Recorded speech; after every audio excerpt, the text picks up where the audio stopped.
अभिषिच्य च लङ्कायाम् राक्षसेन्द्रं विभीषणम् कृतकृत्यस्तदा रामो विज्वरः प्रमुमोदः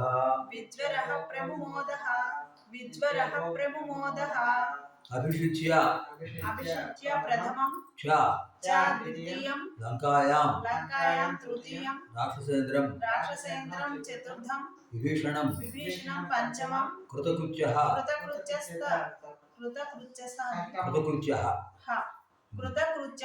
षष्ठं तदा सप्तमं रामः अष्टमं विज्वरः नवमं प्रमुमोद दशमं ఏకాదశపది అయిన శ్లోకః. ఈ శ్లోకంలో 11 పదాలు ఉన్నాయి.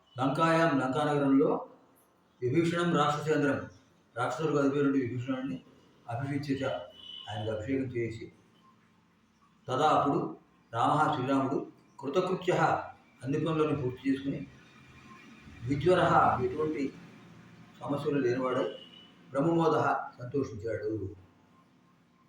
దేవతాభ్యో వరం ప్రాప్య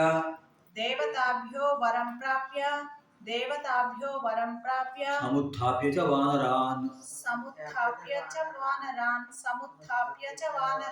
అయోధ్యాం ప్రస్థితో రామః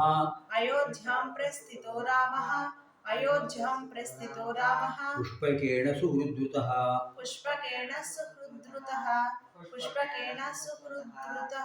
దేవతాభ్యః ప్రథమం వరం ద్వితీయం ప్రాప్య తృతీయం సముత్థాప్య చతుర్థం చ పంచమం వానరాన్ షష్టం అయోధ్యాం సప్తమం ప్రస్థితః అష్టమం రామః నవమం పుష్పకేణ దశమం సుహృద్రుతః ఏకాదశపది అయిన శ్లోకః 11 పదాలు.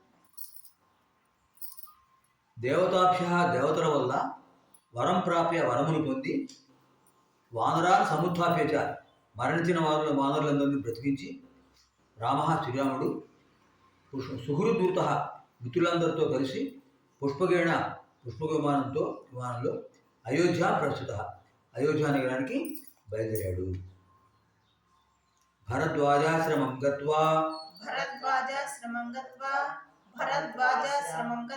రామః సత్యపరాక్రమః భరతస్యాంతికం రామో హనుమంతం వ్యసర్జయత్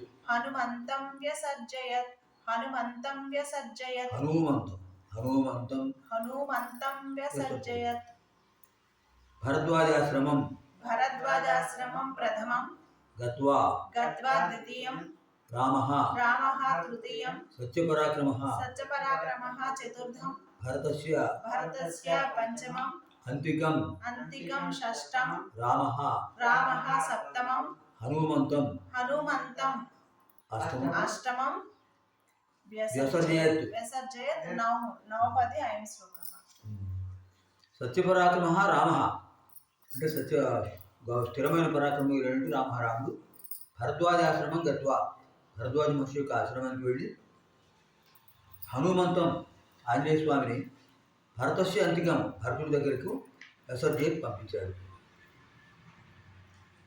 అంటే వనవాసానికి బయలుదేరేటప్పుడు మొట్టమొదటి ఆయన భరద్వాజ మహర్షి ఆశ్రమానికి వెళ్ళారు. ఆయన ఏమన్నారంటే రావణవస అయిపోయిన తర్వాత వచ్చినప్పుడు మళ్ళీ నా దగ్గరికి రండి, నా ఆతిథ్యం తీసుకోండి అని చెప్పడం వల్ల అలాగే వస్తానని చెప్పడానికి మాట తప్పకుండా మళ్ళీ వచ్చారు. కాకపోతే అక్కడ సమయం లేదు కదా, 14వ సంవత్సరం పూర్తవుతుంది, సరిగ్గా కొన్ని గంటల సమయం ఉంది, ఈయన ఆతిథ్యం తీసుకోవాలి. అందుకని ఆయన ఏం చేశారు, ఆంజనేయ స్వామి వారిని భరతుడి దగ్గరికి పంపించి మీరు వస్తున్నానని చెప్పాం. ఆయన ఏమన్నాడంటే 14వ సంవత్సరం చివరి రోజు సూర్యాస్తమయం వరకే నేను చూస్తాను, అంతవరకు రాకపోతే నేను అగ్నిప్రవేశం చేస్తాను. అంతేత ఆంజనేయ స్వామి వారిని పంపించారు. నందిగ్రామే పునరాఖ్యాయికాం జల్పన్ సుగ్రీవ సహితశ్చ సహ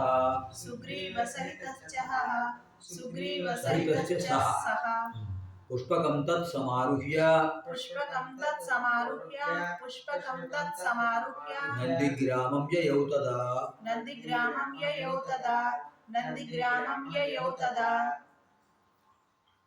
పునః ప్రథమం ఆఖ్యాయికాం ద్వితీయం జల్పన్ తృతీయం సుగ్రీవ సహితః చతుర్థం చ పంచమం సహ షష్టం పుష్పకం సప్తమం తత్ అష్టమం సమారుహ్య నవమం నందిగ్రామం దశమం యయౌ ఏకాదశం తదా ద్వాదశం ద్వాదశపది అయం శ్లోకంగా 12 పదాలు. పునః మళ్ళీ సుగ్రీవ సహితశ్చ సుగ్రీవుడితో కలిసి సహా అతడు అంటే రామచంద్రుడు ఆఖ్యాయికాం జల్పన్ జరిగిన విషయాలన్నీ చెప్పుకుంటూ తత్ పుష్పకం సమారుహ్య ఆ పుష్పమానం ఎక్కి తదా అప్పుడు నందిగ్రామం యయౌ నందిగ్రామానికి చేరారు. నందిగ్రామం ఎందుకు విషయం చెప్పారంటే భరతుడు ఏం చెప్పాడు, మీరు వనవాసంలో ఉండేవాళ్ళు నగరంలో ప్రవేశించకూడదు.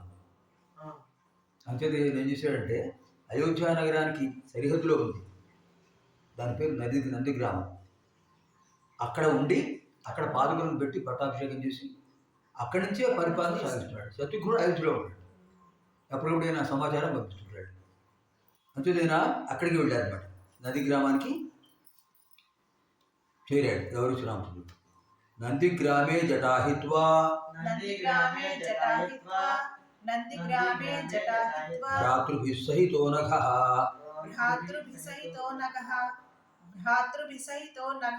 రామసీతామనుప్రాప్య రాజ్యం పునరవాప్తవాన్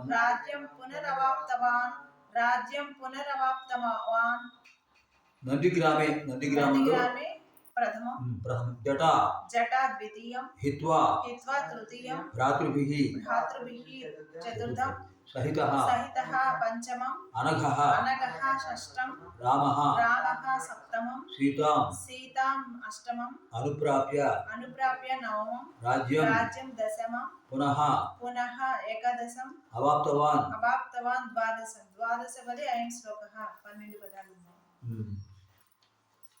అనఘః అంటే పుణ్యాత్ముడు, అఘం అంటే పాపం, అనఘ అంటే పాపం లేనంటే పుణ్యాత్ముడైన శ్రీరాముడు భ్రాతృభిః సహితః సోదరులతో కలిసి నందిగ్రామంలో జటాహిత్వ జడలు విడిపెట్టి, అంటే వనవాసం చేసుకునేవాళ్ళు జడలు కట్టేస్తారు. అంటే వాళ్ళు ఏం చేస్తారంటే జుట్టుకి జిల్లెడు పాలు పెడతారు. జిల్లెడు పాలు ఉంది, జుట్టు ఇలా కట్టలుగా తయారైపోతుంది. రోజు జుట్టు దువ్వుకోవడం వాళ్ళకి సమయం వ్యర్థం. ఇదే జడలు. ఇక్కడ భరతుడు శత్రుఘ్నుడు వాడు కూడా అనగారు ఎలా ఉన్నారు అలాగే ఉన్నారు వీడు కూడా. అంతే వాడు కూడా వాడితో కలిసి ఏం చేశాడు, ఆయన జడలు విడిచిపెట్టాడు. అంటే ఈ జడలు మళ్ళీ పోవడానికి దానికి ఏదో పసరు ఉంటుంది, ఇందుప గింజలు ఉంటాయి. ఆ ఇందుప గింజల రసం అది పూస్తే ఒకసారి జడలన్నీ పోతాయి, మామూలుగా వచ్చేస్తుంది చుట్టూ. అన్నీ ఔషధాలు అలా చేశారు. చేసి ఏం చేశారు, రామసీతామనుప్రాప్య రాముడు సీతాదేవితో కలిసి పునః మళ్ళీ రాజ్యం అవాప్తవాన్ రాజ్యాన్ని స్వీకరించాడు. అంటే పట్టాభిషేకం